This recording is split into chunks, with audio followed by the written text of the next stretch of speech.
We are joined now by Johnny Holliday, the play-by-play voice for Maryland football. Johnny, how are we doing this morning? What you do? Sneak a microphone into this press conference?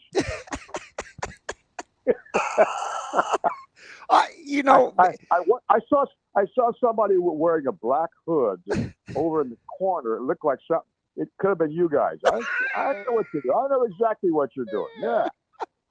To answer your question, I'm doing pretty good now. We'll find out later on. The day is early. That's fantastic. I will see you shortly. I think we're actually leaving this afternoon. We'll spend 2 nights. I think we're staying somewhere. It's like this super top secret thing, somewhere maybe between Bethesda and College Park. I don't know, man. But I listen. I listen to him, Johnny, and I just think to myself, has he endeared? He's kind of a straight shooter, right? Has he endeared himself to the media, or is it just not like that? Because I think they want to win more. He seems pretty authentic. I would probably say one of the more authentic coaches that I've ever worked with. Interesting. Okay. I love the guy. That's the vibe I get. I absolutely love him. He doesn't hold anything back. He's a coach that is going to criticize in a very nice, genuine way without embarrassing a player. You know, he might say, we have to do better in this area. And Mr. X knows that. And we're working on that. But he's probably one of the most interesting guys that I've ever worked with, doing his radio shows and doing games for him. I love Mike Locksley. He's honest, he's straightforward, and he's got the program now in probably the best shape it's been in many, many years. Last year was kind of a bump in the road, but I think, the game against Washington last week was just one of those games that, you let it slip away, you shut the door, you can't do a darn thing about it. And you move on to the next game and hope you play better and correct the mistakes. Johnny, I'm not even a coach, and I can figure that out. Johnny, you bring up an interesting part with Locksley and kind of where the program's at, because I do wonder a lot what kind of internal and local expectations are of the Maryland football program. I know he did the 7-6 and then 8-5 2 years in a row, and then last year was kind of a little bit of a bump. But like, what is that level of winning enough for people to stay happy with Mike Locksley, or does he need to take it to that next level with the point the program's at right now? No, I don't. I think right now it's in good shape. We have a new athletic director, Jim Smith, who is absolutely phenomenal. Seems bright. His background is in business, and he's done work at Ohio State. He knows exactly what the game is all about. But I think as far as Locksley's concerned, every football fan wants the team to win every game. Well, that's just not going to happen this day and age with the transfer portal and the NIL stuff. You don't know who you're going to have from, year to year or maybe week to week as far as that goes. But I think the program now, if you had to put one finger on it, might be if you can get a marquee win, that really keeps the people off your back. We don't have to play Penn State this year. You don't have to play Ohio State this year. You already beat Wisconsin on the road, which was a huge win. You let the game against Washington slip away. Every player was angry. Every player knew, this was our chance to win 5 straight games, something that hasn't happened in a long time. They played their tails off for Mike, and I think he's got the program going in the right direction. Expectations, yeah, I think that they're always high. Same for basketball. I was at basketball practice the other day. I don't know anybody in this team. They're all new from last year. Everybody. So, I introduced myself. They say, "Who are you?" I said, No. Who are you? So these kids are fun to watch. It's probably the best, maybe one of the best group of players that I've been around that he's coached here at Maryland. It's young. It's inexperienced. It's extremely talented. And, you go out there and one of the great things about college football is you just never know what's going to happen. Ask Bill Belichick of North Carolina, right? Yeah. ask Debo Samuel down there at Clemson. You just don't know. That's why you play the game, and you hope that your team is just a little bit better than the other guys on Saturday. It's funny, too. You've got you got Buzz and Mike down there. That's boy, life is good for you, John.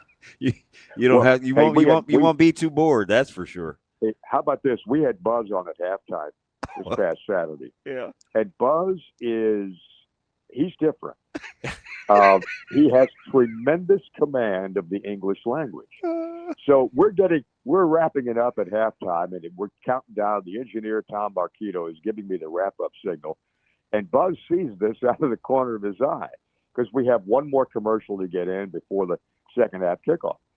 So he stops in the middle of what he's saying. He says, "Mr. Johnny, am I talking too much? Because this guy's circling his hand around in front of my face." Wow. I said, "No, you're fine. You're fine." Okay. So he goes on for another couple of minutes, and we missed the second half kickoff. Yeah. But it's yeah. I think everybody's expectations are high because the old saying, "Boy, if you're going to win games, they're going to come watch you play." And all I have to do is think back when Bobby Ross was coaching here, the average attendance was 49,000 every game. Couple of games over 50,000 because they won ACC championships. Yeah. They went to bowl game after bowl game after bowl game. It's not easy. It's tough being coached today. I mean, you're not only are you a coach, you're a psychiatrist, you're psychologist, and everything. It's a very, very tough job, and the right kids with the right mix, like you guys have in Nebraska, the same thing. I'm sure. When you win, they love you. When you lose, what's wrong? Everybody's a coach. Long live Frank Reich. Hey, let me ask you something, Johnny, because it sounds like a law firm, right? You got Jackson, Mathis, and Stewart. Up the young guns, right? You got the two Russian the two sack phenoms, and obviously a 5-star quarterback. On Saturday, who needs to be the best player? Of the three you just mentioned? Yeah. On Saturday. Probably Stewart. It seems like I thought you may say a defensive guy. Over even taking a quarterback. I thought you may say that. Why a defensive guy? I'm sorry. I thought you were talking about defense. Oh, I think overall the guy that's got to be. You still there? Yeah, I'm here, 100%. I know you're going to change your mind now, but I'm going to stay with you. If I touch this cell phone the wrong way, I lose everybody. So that's okay. We're here. You guys could go at any minute. I probably would say Malik Washington would have to be the guy. Mm-hmm. Overall, defensively, it'd be Stewart, who got ejected for targeting against Washington, and that really affected this defense. Had he been able to play the whole game, I don't think the score would have been what it was. But I think Malik, because of his leadership, because of his poise, because of knowing the offense, knowing where everybody should be, he's a kid that just doesn't get flustered. The offensive line is giving him great protection, makes tremendous decisions, and I would have to go with Malik. I think you'll really enjoy watching this kid play. How much of when you watch him, Johnny, do you think to yourself, all right, you're capable, go ahead, tuck it and run versus this guy wants to be a pure passer of the football, let him grow into it. Like, what's that give and take when you're watching him perform? I think you hit the nail on the head. I think there's times when he could take off and run. Instead, he decides to throw, and his percentage is absolutely off the charts, almost like your guy is. And I think that would be the one area. You're exactly right that he can't. He's a big kid, 6'5". Mm-hmm. He goes 225 or so. This is not a small little freshman quarterback like Johnny Holliday was in high school, leading our team to a perfect 0-10 record. No, it's not me. I mean, he is really, really good. I'd like to see him take off and run more, and maybe he will on Saturday, especially with guys breathing down his neck. So, Johnny, with the offense, they haven't shown a huge willingness, including Malik Washington, we mentioned, to run the football. Do you think that's something with those guys that might be breathing down Malik Washington's neck on Saturday that we might see them try and sprinkle a little bit more in to try and keep Nebraska a little bit more honest? Yeah, I think every single game he tries to establish the running game. For some reason, It hasn't been what he expects it to be. Mm-hmm. And they continue to work and work and work. And sometimes the defenses, are adjusting extremely well. They're going to plug up those holes up front. The offensive line, as I mentioned, is only got 2 veterans. All the other guys are young guys that have maybe 1 year or 2 years experience. But I thought the line's been doing a pretty good job protecting him and trying to open up holes, which has been very tough. And it's been running back by committee. You got 3 guys back there, and he hasn't really settled in for one guy. We thought it was going to be Nolan Ray, but right now it seems to be DeJuan Williams. And this kid, the freshman kid, Iverson Howard, is going to be really tremendous. He was the top running back in the state of Maryland coming out of high school last year. So I think he's still trying to find out the right guy to get the job done, and they're going to continue to pound it and try to run the ball to open up the passing game, and hopefully they can do it. How much so we watch all 3 of these guys, obviously getting ready for the radio broadcast at the running back spot. How much of it has to do with pass protection, considering how much you guys like to throw it? I think a lot, because if you look at the sacks, the offensive line has only given up 2 sacks. That's second in the Big Ten, I think 4th in the country. Mm-hmm. They gave up a sack to Towson. They gave up a sack to Wisconsin. That's it. I mean, they've been doing a tremendous, tremendous job. And it's not like they're little guys up front. You go 6'5", 6'5", 6'5", 6'6", 6'6". Those are big guys in the offensive line. But, who knows? I think the running back coach is working as hard as he can to see if they can't come up with some formula. And all you have to do is break one big run, and that kind of opens up things for everybody. And they're looking to get that one big run to really establish that running game. Johnny, with what you've seen out of Dylan Raiola this year, what do you think Maryland's defensive game plan should be? Is it just, hey, like, pin your ears back, try and get as much pressure on him as possible? That doesn't seem to be working, does it?